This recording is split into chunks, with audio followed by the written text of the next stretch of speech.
MCs, when we be in the freestyle sessions, you know they scared of MC, right?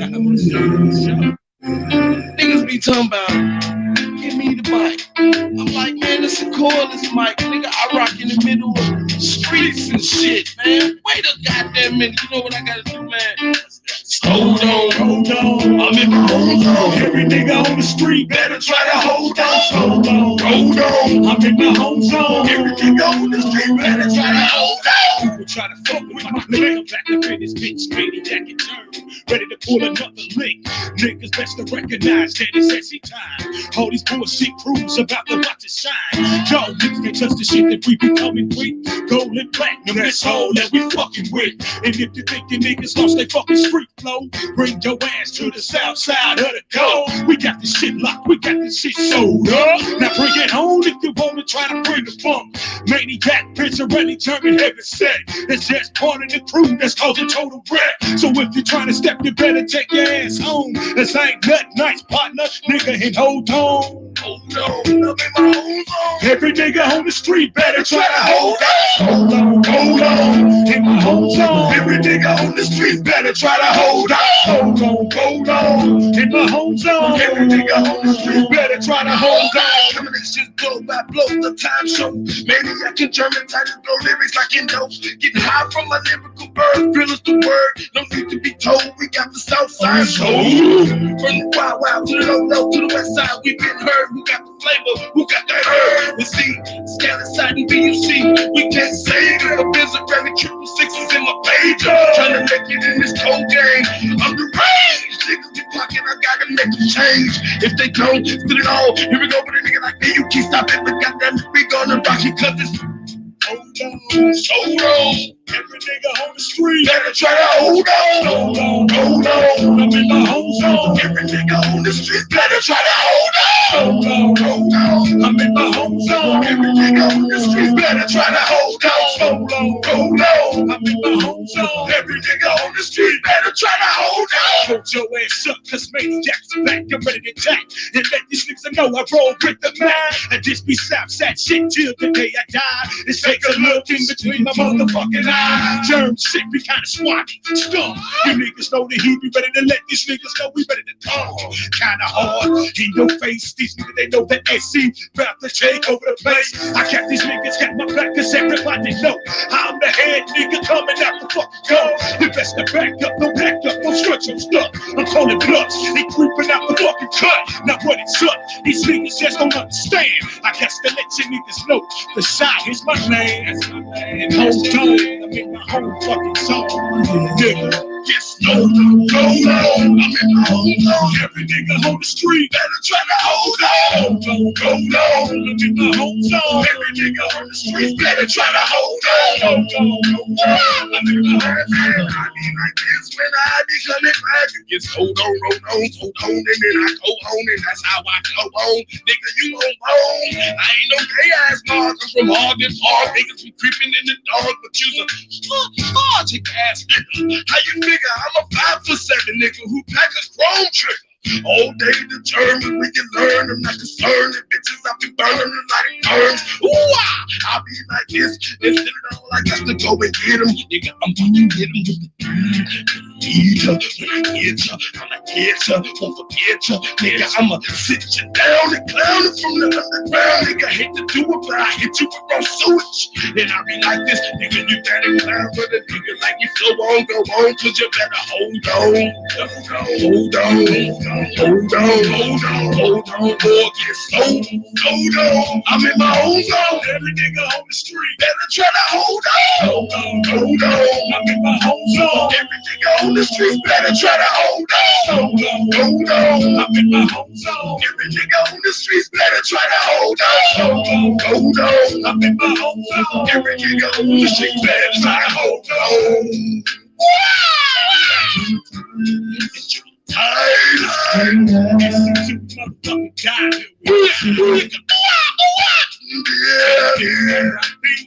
Do you see?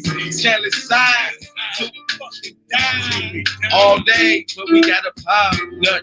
So what you see, nigga, they get stole. I'm in my own zone. Every nigga on the street better hold on. Every nigga on the street better try to hold on.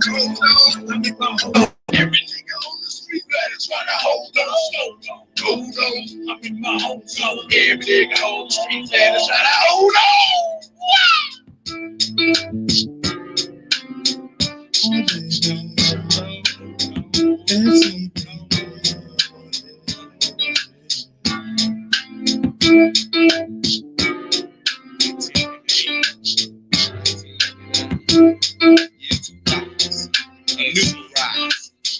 We be coming upon the clear sky, recognize and utilize. Let's see it till we die. King DC, oh, trick, that fuck with this. Bitch! Oh no, nigga nervous. Yeah, turn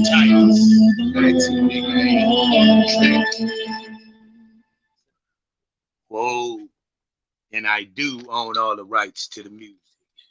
What up, what up, what up? Appreciate everybody stepping through. Man, El Blue, what it do, fam?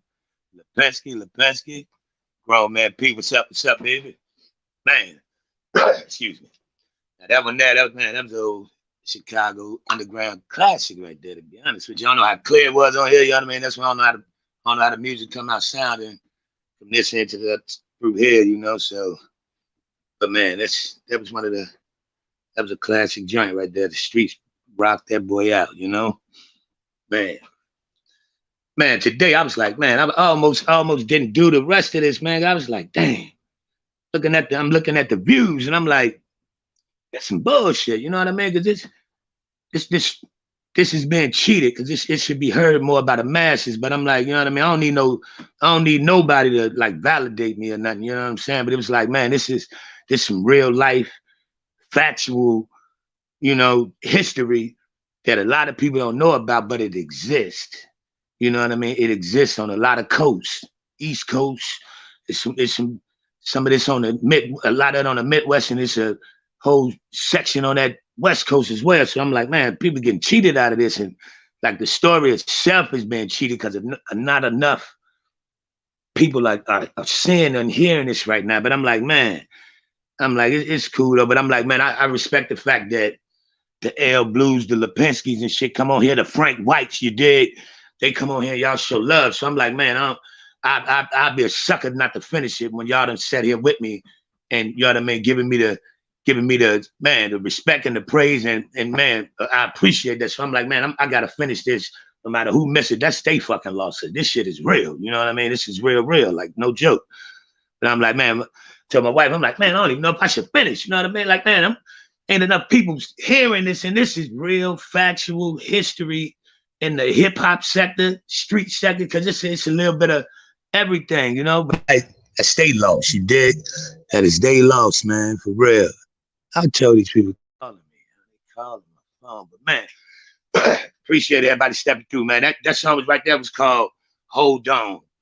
Maniac and Germatitis, man. He was like, man, Frank White Part 2 was a great intro to your start in the business. Man, appreciate it, my brother.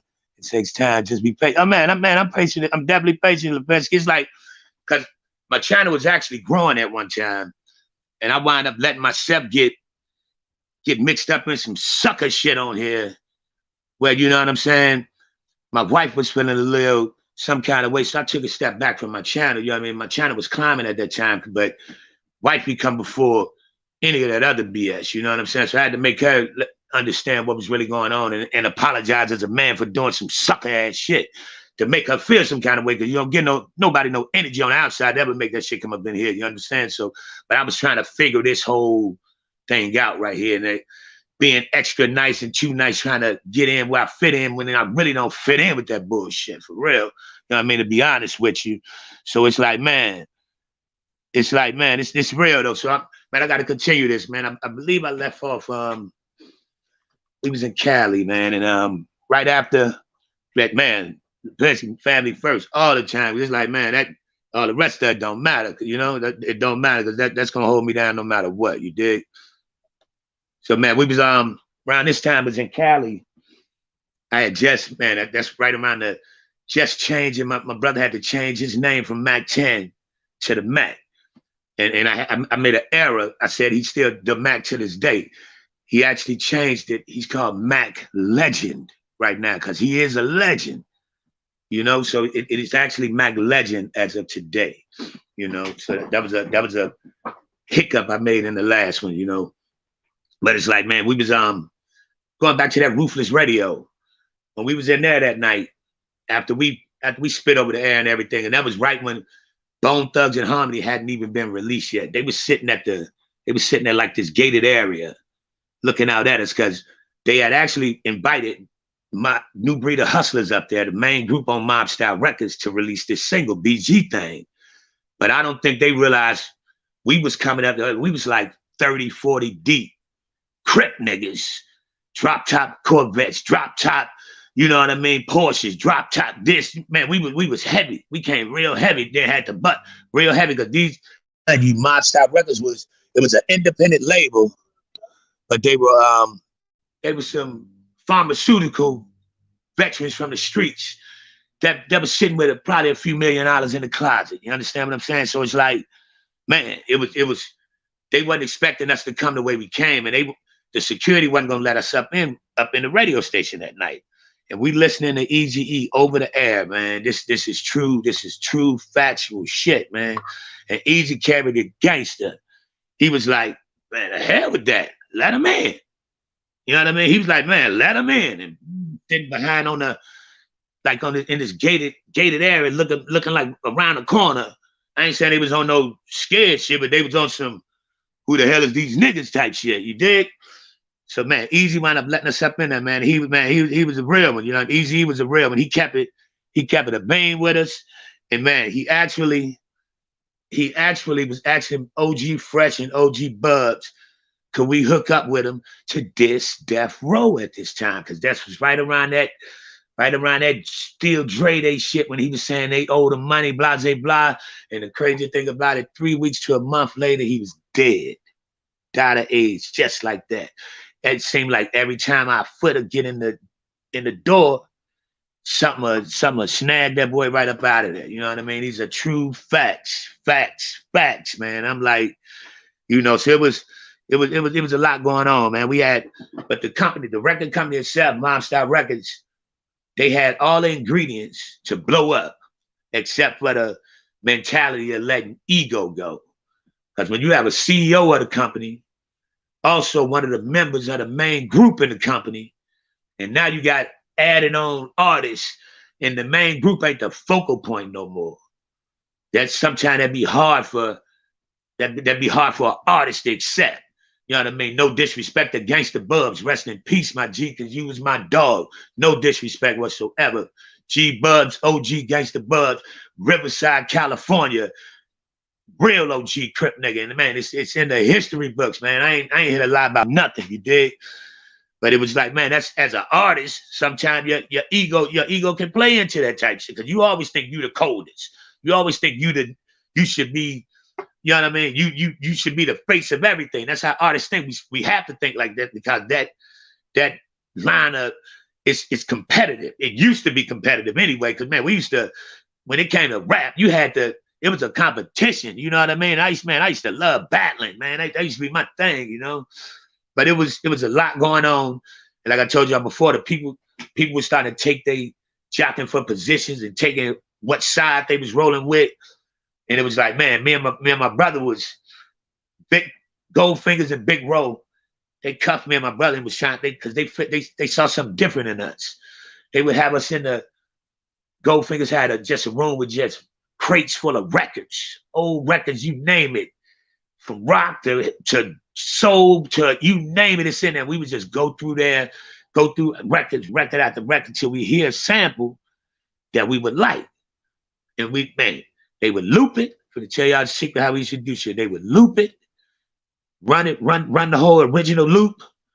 Ro would start building over top of the track, put the bass, put the bottom, the drop in there, add the bass line. Then Vic would come in and whatever the string the shit was, Goldfinger would come in and play over top of the original, then switch it, then snatch the original sample out. Then you have an original song. Because everything's in this played brand new. No samples in there. Well, that's how you beat having to use somebody's sample. Learned that from Big Bro and Goldfingers years ago when I was a young shorty. You know what I mean? Yeah, he would play. Like I told you, you would think Stevie Wonder was on them pianos, man. 'Cause that's why he was called Goldfingers. He could play anything and some. You know, so they had me and my brother, they had me and Matt working and creating our own sound because we was different, man. We like music, man. We ain't want just no drop beat, no bass line. You know what I mean? We like music. You know what I mean? I rap. I wind up doing a song. I mixed the Sade with the what's the four girls? The In Vogue.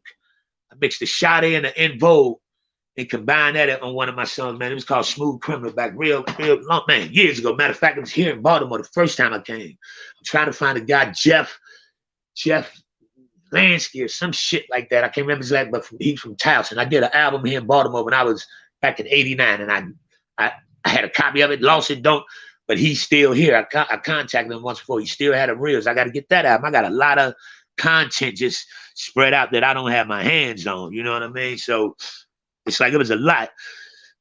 So Rowan Vic was trying to get me and my brother a different situation because they snatched the Rap-A-Lot situation from up under our feet. So it was like a few people was like, man, y'all need to be on some other shit because y'all better than this type. So they wrote Vic. I remember, man, he took us to Priority Records first. He had his platinum plaque in his left arm, his gold plaque in his right arm. As we walking in, Ice-T and his wife's coming out. They salute us, you know what I mean? Ice-T wife fat to death, you know what I mean? He salute us and everything, chop it up. We see Big Ro. They know it's somebody, and Ro was real loud. And how can I? Ro was probably about 5'7", 5'8", 250-pound fat boy with more confidence than I ever seen. Would talk to any woman. He was rocking the gold and diamond chains, the big dookie diamond rings this was way back then because they was getting 40, 50,000 for tracks back then because they was gold and platinum producers. You know what I mean? So we walking Priority, he walking that cocky. Big Ro in the house, Big Ro in the house. And they took us right up in the, like a conference room. I guess I would call it a conference type room. And they played our shit on these little Bose speakers. Speakers was like, man, real small Bose speakers, but they rocked up in there, man.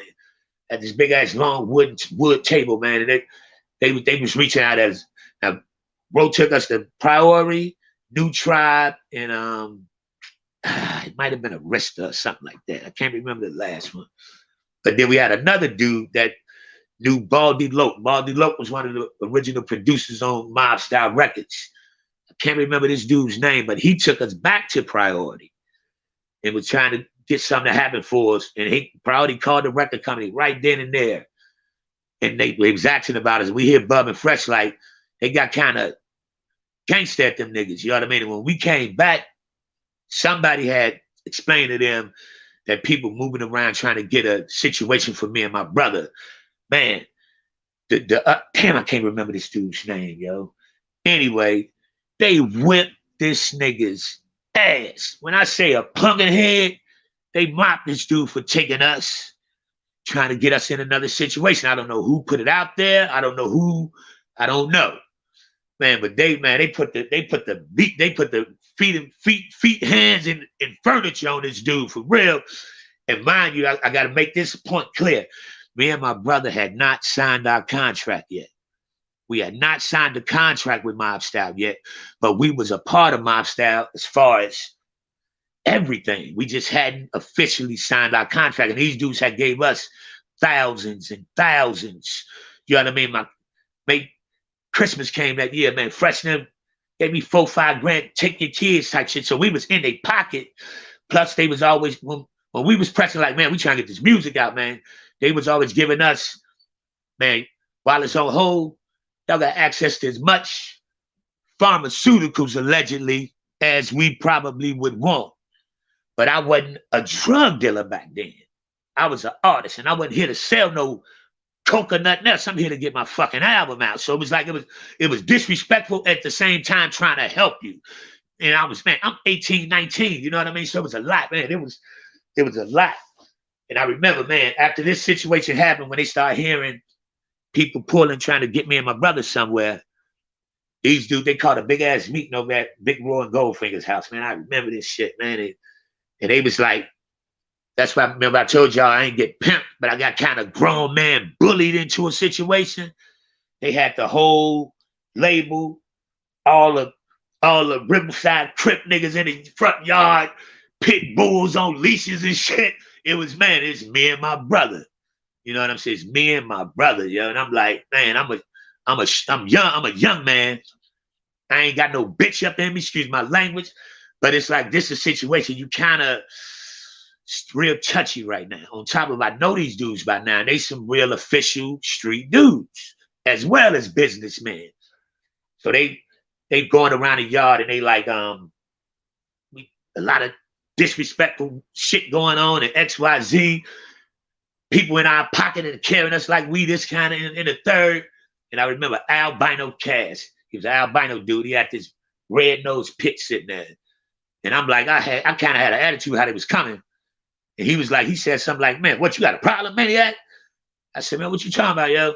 He like, we got a problem. And his dog jumped at me. Like, this motherfucker on his leash. This is one of them pit bulls that'll eat your ass. You know what I mean? I'm like, if he ain't had that dog, I'd have probably had to try to see if that nigga could beat me that day. He'd have to find out if he could whoop me that day, but I wasn't fucking with that dog. You know what I'm saying? I'm keeping it real. So it was real tension out there. And Big Roy and Goldfingers, they kind of like came over there where me and Mike was at, where me and my brother was at. Because they was from New Orleans. Us four was the outsiders. We was from different states. Everybody else was California. So Big Roy and Gold, that's why I love these men. I love my big brothers to death, yo, because they protected us.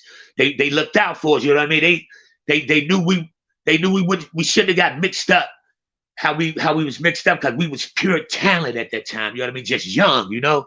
So he kind of like grabbed us up, you know what I mean? Telling me, my brother, like, man, just listen to what they're talking about and see what's going on, man. And they whipped these contracts out up in there.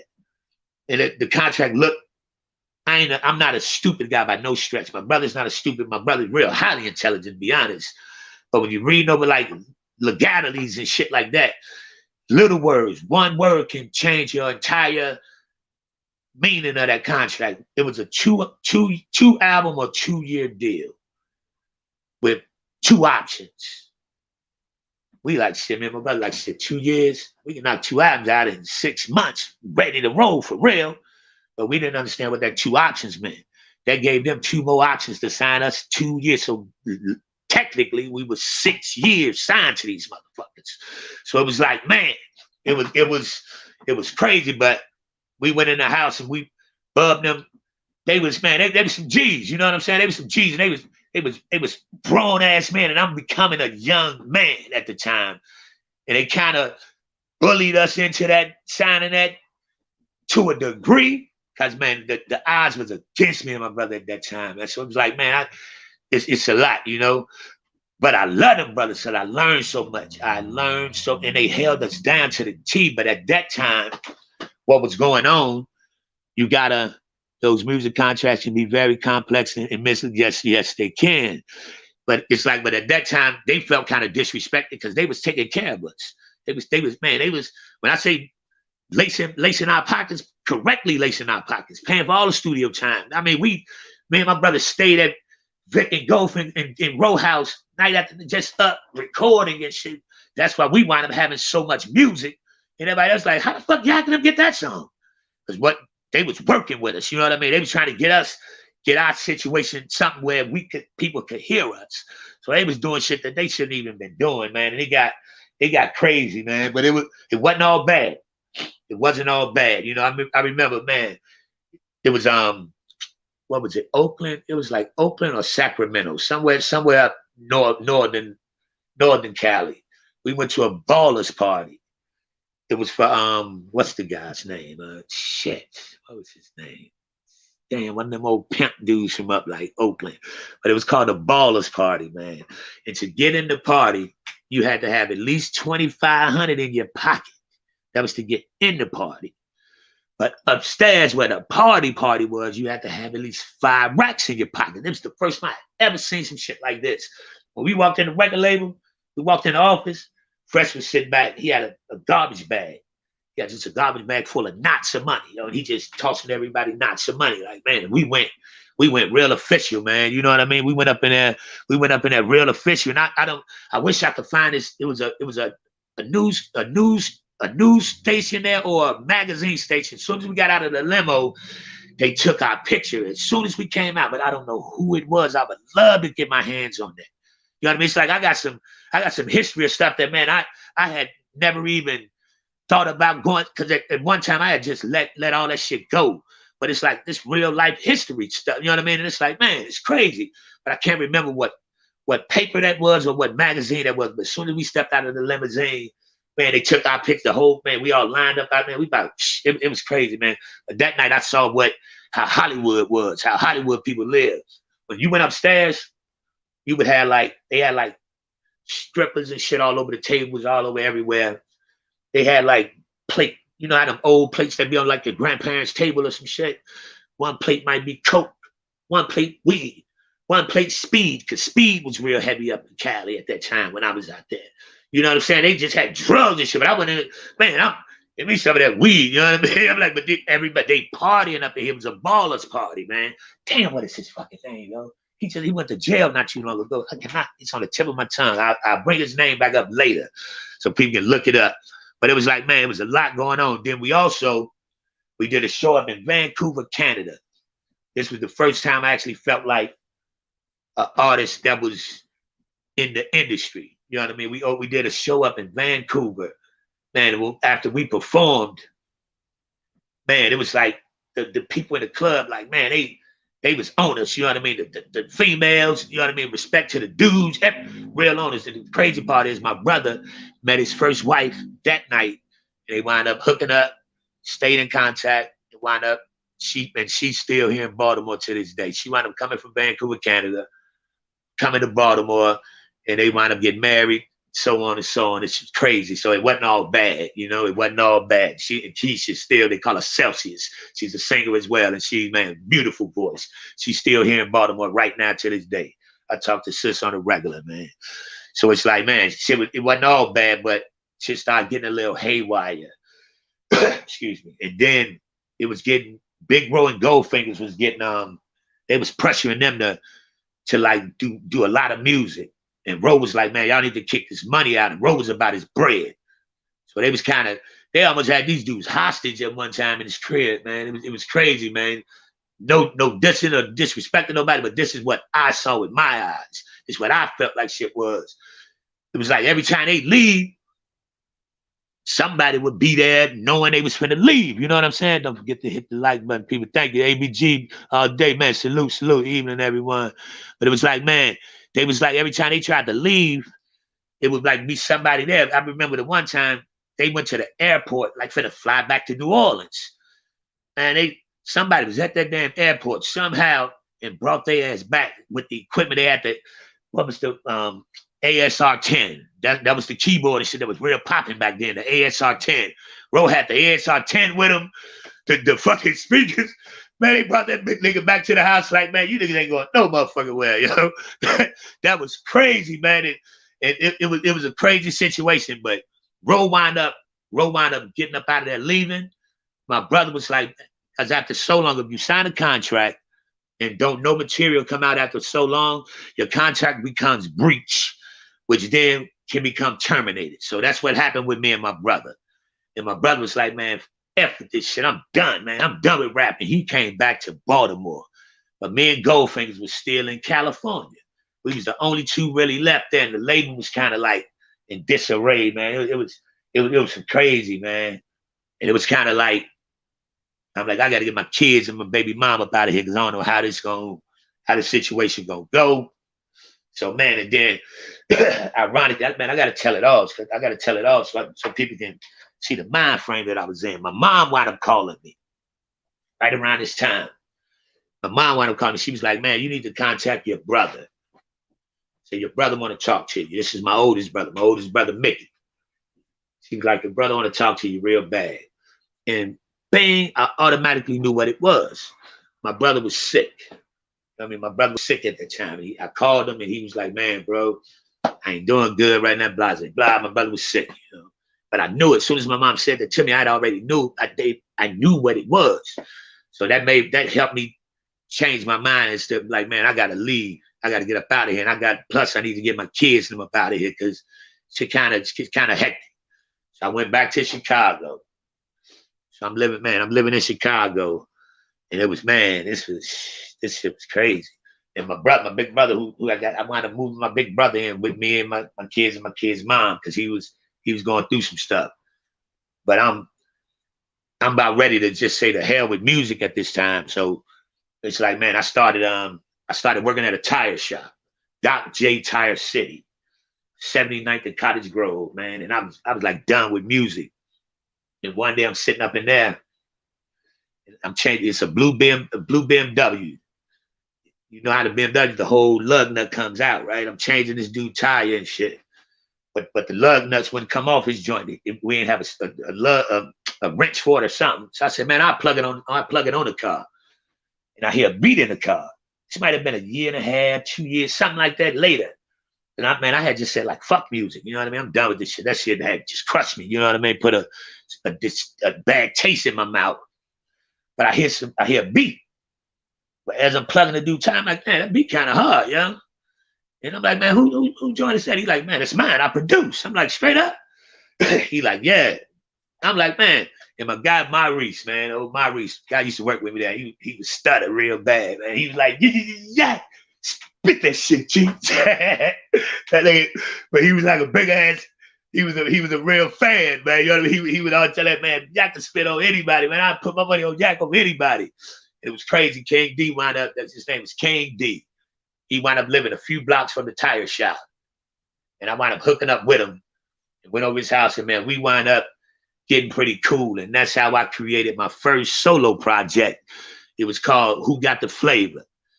You know what I mean? I'm gonna tag some people in it. I'm gonna send it to you, people, man. And we put out an EP. The first one was an EP. It was called Who Got the Flavor. And man, that brother, we wound up doing it ourselves. I was putting together my label. It was called Hit After Hit, and his was Struggle Entertainment. So it was Hit After Hit / Struggle Entertainment. We put it all together ourselves. Man, took all the pick. We did everything ourselves. You know what I mean? That's once I started doing that, I'm like, man, I started getting that itch back in me, you know? And I'm like, damn. And I came out with a real nice project. And for the first time, I saw my face on a poster, and I seen my face on a cassette. CDs was not out yet. CDs was about to be coming out. And I saw a shrink wrapped cassette with my name and my face and shit. Man, that was like a relief. Like, man, it was almost satisfaction, but I hadn't sold one fucking tape yet, you know? So it was like, man, but it was like we got on our grind. We got right out of the trunk. You know, that first one, Who Got the Flavor, I sold the first go around, we did 5. I sold around 8,000 to 10,000 copies of that first one, all in Chicago, up in Joliet, you know what I mean, Wisconsin, that little Midwest section. And I remember my release party for that. My brother was here in Baltimore, so him and my man Tony Mallory, Tony Gucci Brony, they came to Chicago to this show.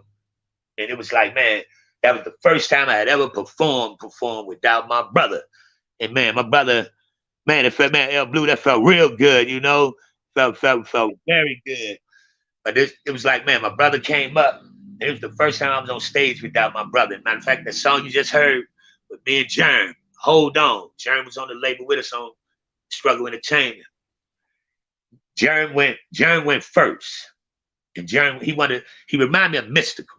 He got the same type of style that Mystical has, but got skills.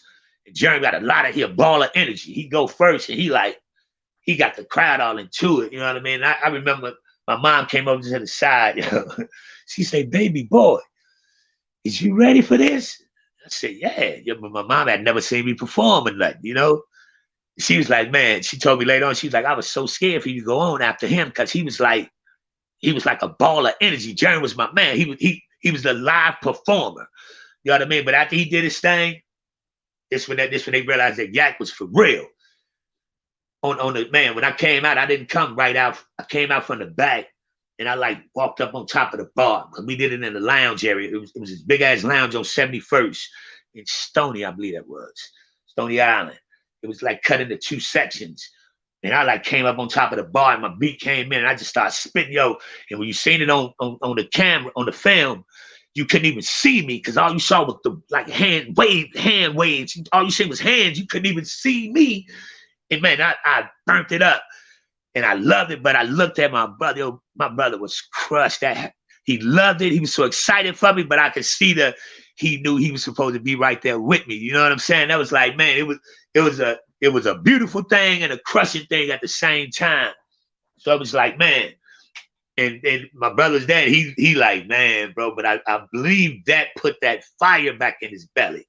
You know, that put that itch back to him, but he saw Big Bro up there, and it's what we do, you know? And man, Tony, man, my guy Tony, he coming for that show. He wound up meeting his future wife, Amy, who's still here in Baltimore right to this day. Tony wound up side with sweep exactly, Blue. Tony wound up meeting his wife, Amy, one of my middle school and high school classmates. She was at the show. My guy Tony here from Baltimore met Amy. They wound up changing numbers and all of that. And years later, it's probably 20 years later, they still married out in Orange Mills right now, 4 kids and grandkids later. So it was some good came out of that. They still, man, every time I stand like, man, YAK, you the reason I'm with this black ass nigga. She be on that type shit. You know what I mean? Because he met his wife there at my show, man. It's crazy. So, you know, it was a lot, man. And then I put my second album out, the full album. It was called It's My Time. And this album, man, was fire, man. I had, I think, 17 songs on there, man. And I put it all on this album. It's like I put I had a young crew of guys that I met through my sisters and my cousin them, Benjarelli, Maya Lansky, Santucci, Dexter. They was called the Scandalous Side. You know what I mean? And that was their crew. And I put these little cats and put them in the studio with me on that album, It's My Time. They all over that album with me, and I groomed these little dudes. And they became my little riders, you know what I mean? And they looked up to me because I really was into the music and they always wanted to be. But I put them on their first ever hearing their voice on the track and everything. And they still contact me to this day. When I go home, I just saw my Lansky and Benzo the last trip up home. You know what I mean? So it's like, man, it's like it's a lot of stuff that turned into lifetime family / friendship. So it wasn't all heartache. It was, you know what I mean? It was ups, downs, some sad days, but it was some beautiful days as well. And a lot of people that I met, I am still one phone call away where I can, man, if I go to California, I ain't got to stay in a hotel. I'm going to stay, man, YAK, come to the crib. You know what I mean? It's still that, and vice versa. When they come here, it's the same way, you know? But the crazy part about this, I put the album It's My Time out, and it's in the stores. I got a lot of stores on consignment. Some outright buying them, plus I'm selling them on the streets. And then I came here to Baltimore to visit my brother. Now, mind you, I'm the manager at Tire City right now, Doc J Tire City, 79th and Cottage Grove, 61st and Stony Island. I'm the manager there. And I just put an album in the stores. I come here to Baltimore to visit my bro. When I get here, my brother had ASR 10. He got the whole studio, got the booth. He turned this upstairs pretty much into a studio. I'm like, yo. He like, man, bro, check this out. He had started back writing and recording. And I had no idea, right? And I'm like, yo, come on, dude. And he like, man, I'm about to get back on. We need to give it one more shot, bro. I'm like, man, like shit. I can't say, man. I went back home to Chicago. Got my last paycheck, and I left an album in the stores and never went back. Never went back to it. And that's the crazy part is my nephew just sent me both of my solo albums. He found them on a Chicago underground classic like website, and he found my two albums on there. He just sent them to me maybe 2 months ago or something like that.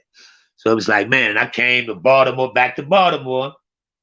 And we went into some whole other type of stuff, man. So it's like, man, I'm gonna stop this right here because this is it go into some whole other stuff. But I'm 40 minutes in. So man, I'm gonna stop it right here, man. I appreciate L Blue, man. You are like, man. Once I learned how to do all this, give people wrenches and stuff, y'all are, man. Y'all are like top of the man first and all of that. I'm just figuring all this stuff out, man. But L Blue, I appreciate the support that you always give me, man. Don't take it for granted at all. ABG, BK all day, man. Appreciate the tap, man. Who else up on here? Lipinski, you're another one. Lipinski, man. Definitely mad love, man. I appreciate it, man. Frank White, my man. You definitely bigs it up and show all the support. This is the reason I came and did it today. I was ready to be like, man, shit getting cheated. I'm getting cheated out of this shit. Ain't enough people hearing it, but I'm like the ones that's here, that's been listening from day, man. I can't cheat you guys. So the hell with them. They missing out. That's they miss out. That's they lost. You feel me? And grown man Pete, you already know what it is, Pete. You my bro. You dig? Like for real, man. So I'm gonna end this one right here. So when I start back up, I'm going into right back in Baltimore. It was the year summer of 99 going into 2000 when I came back to Baltimore. So I'm going to end it right here. So I know where to come back in at because this goes on a whole, it get a little different to get back into my first love, which is hip hop, which is rap, that was my first love. I loved rap before I really loved any woman on some real shit, you know, that's just been totally honest. And a lot of women that's been with me, that come on here and tell you the same thing. I put music before a lot of relationships and everything. Some I got regrets about, some, man, it is what the fuck it is. You feel me? But man, everybody, I appreciate y'all, man. I appreciate the love. I appreciate the support. Trust me, I do. I don't take it for granted at all, man. And I love you people for it, man. For real. So, man, like, subscribe, and share, folks. Like, subscribe, and share. YAK, Chi-Town's finest. All facts. You ain't got to respect me, but you will not disrespect me. Holla back on the next one. I'm out.